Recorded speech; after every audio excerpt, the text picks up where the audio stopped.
Hi friends, welcome to Sultana kitchens. আসসালামু আলাইকুম সবাইকে। আসসালামু আলাইকুম।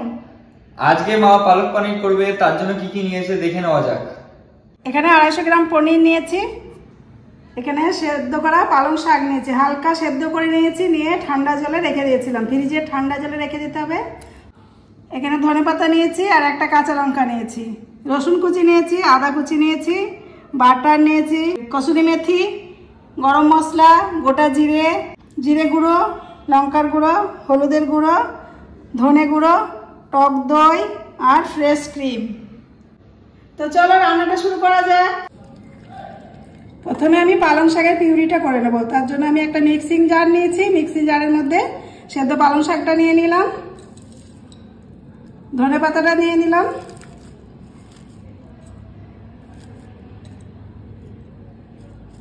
আর একটা কাঁচা লঙ্কা নিয়েছি, দিয়ে দিলাম। কাঁচা লঙ্কা ধনে পাতার জন্য টেস্টটা আরো বেশি ভালো হবে, ওই জন্য পালংয়ের পিউরি করার টাইমে ধনে পাতার কাঁচা লঙ্কা অবশ্যই দেবে। পালং শাকের পিউরি হয়ে গেছে, কালারটা দেখো কত সুন্দর এসছে। এটা সেদ্ধ করে ঠান্ডা জলের মধ্যে রেখে দিলে তবে কালারটা কিন্তু এত সুন্দর হবে। ওই জন্য পালং শাকটা হালকা সেদ্ধ করে নিয়ে, বেশি সেদ্ধ করলে কিন্তু আবার হবে না, হালকা সেদ্ধ করতে হবে। পনিরটাকে চৌকো চৌকো করে কেটে নেব।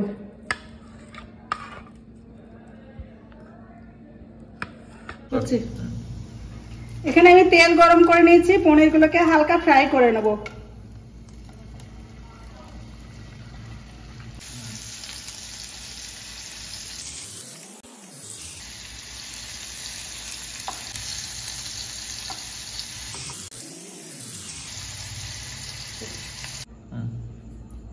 পনির ভেজে তুলে নিয়েছি। এবার এই কড়াইয়ের মধ্যে আমি রান্নাটা করব।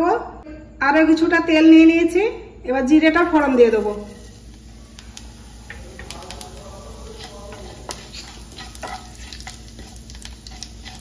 জিরেটা ফুটে গেছে, এবার আমি রসুন কুচি আর আদা কুচিটা দিয়ে দেবো। রসুন কুচি আর আদা কুচিটা আমি একটু ফ্রাই করে নেব। রসুন কুচি আর আদা কুচিটা ফ্রাই করে নিয়েছি। এবার আমি এখানে একটা টমেটো কুচি নিয়েছি, টমেটো কুচিটা দিয়ে দেবো।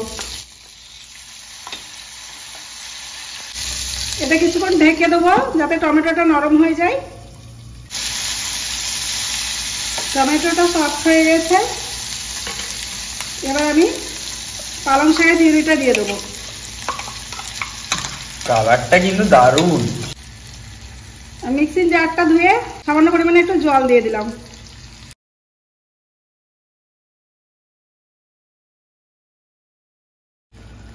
এবার আমি গুঁড়ো মশলাগুলো দিয়ে দেবো। হলুদের গুঁড়োটা দিয়ে দেবো, লঙ্কার গুঁড়ো দিয়ে দেবো, জিরে, ধনে, স্বাদ অনুযায়ী লবণ দিয়ে দেবো। মশলাটা ভালোভাবে কষে নেবো। আবার টক দইটাও দিয়ে দেবো।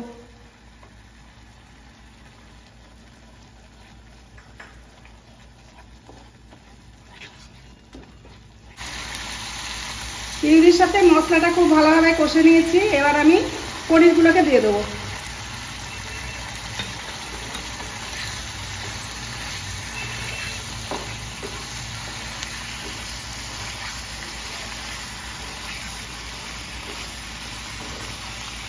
দেখতেও যত সুন্দর, খেতেও হেভি টেস্ট হবে।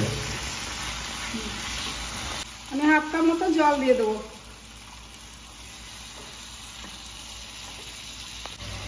আমি ঢাকা দিয়ে কিছুক্ষণ রান্না করে নেবো পনিরটাকে। ফ্রেশ ক্রিমটা দিয়ে দেবো।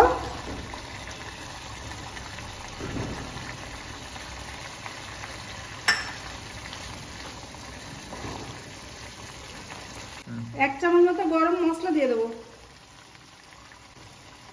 কসুরি মেথিটা দিয়ে দেবো।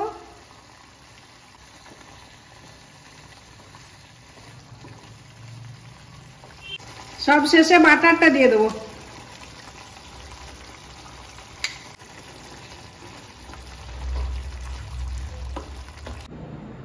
তো গাইস, রেডি হয়ে গেছে আমাদের পালক পনির।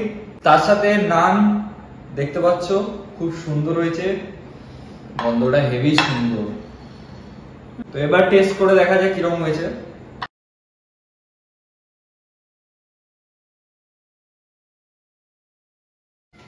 তো তো এবার খেয়ে দেখা যাক কিরকম হয়েছে।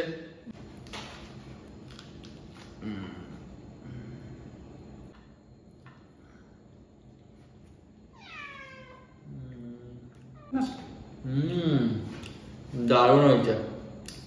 আর তো রেস্টুরেন্টে যাওয়ার দরকার পড়বে না, তো বাড়িতেই এত সুন্দর রান্না হয়ে আছে। তো এরকম ভিডিও দেখার জন্য চ্যানেলটিকে সাবস্ক্রাইব করো। আমরা এখন খেতে থাকি। বাই।